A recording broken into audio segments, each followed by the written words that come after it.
learners, we learned about wetlands in the previous session. They are the transitional ecosystems which form as a result of different interactions between land and water. Wetlands are vital for human survival. They help stabilize water supplies, protect from storms, floods and droughts, and recharge groundwater. Because of the extensive food chain and biological diversity, a befitting way to describe wetlands would be as biological supermarkets. Just like the forests are referred to as the lungs of the landscape, wetlands are called the kidneys of the landscape. This is because their water purifying abilities. Wetlands provide habitats for the rich biodiversity, including rare amphibians and migratory birds. Wetlands are also sites of tourism and recreation across the country, interwoven in its cultural traditions and local values. All these benefits that wetlands provide are called their ecosystem services. In provision of these ecosystem services, wetlands provide fresh water for drinking, irrigation and groundwater recharge. They act as stopover sites for species of thousands of migratory birds for resting, feeding and breeding. They purify water by locking up pollutants and heavy metals in their sediments and vegetation.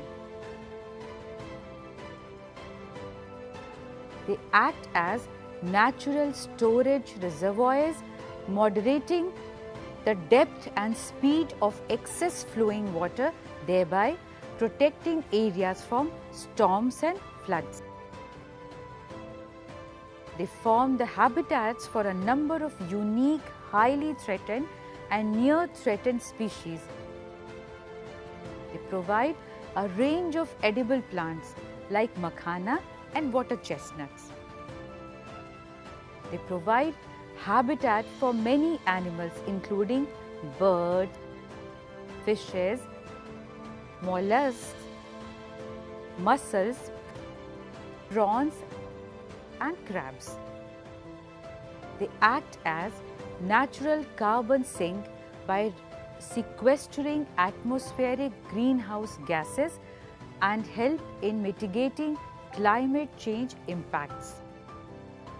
They provide livelihood to different people including fishermen, farmers and artists. They have traditional knowledge and cultural significance. They are the sites of nature tourism. Despite these numerous services, wetlands have been viewed as wastelands for a long time. This has in turn led to their conversion to residential and agricultural areas. Many have also turned into garbage dumping areas. Wetlands are disappearing 3 times faster than forests. To address the threats to wetlands, on February 1971, in the Iranian town of Ramsar, the representatives of 18 nations put their signatures to the text of a remarkable treaty popularly called the Ramsar Convention. It is still the only worldwide convention dedicated for the conservation of one type of ecosystem. Countries which join the convention commit to protect their wetlands and designate internationally important wetlands as Ramsar sites. As on date, more than 170 countries with more than 2,500 Ramsar sites are part of this convention. India ratified the Ramsar Convention on February 1st, 1982 by designating 2 wetlands to the Ramsar list, Chilka and Keoladeo National Park. India has fast-paced the efforts for conservation and management of these Ramsar sites, also known as Amrit Dharohars, since they are important natural heritage of the country. By 2022, India designated 75 wetlands as Ramsar sites, covering an area of 1.33 million hectares.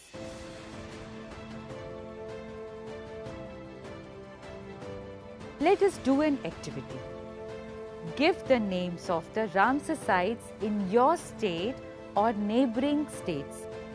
Prepare a list of benefits, that is, services and products you get from the wetlands. This was all for this session.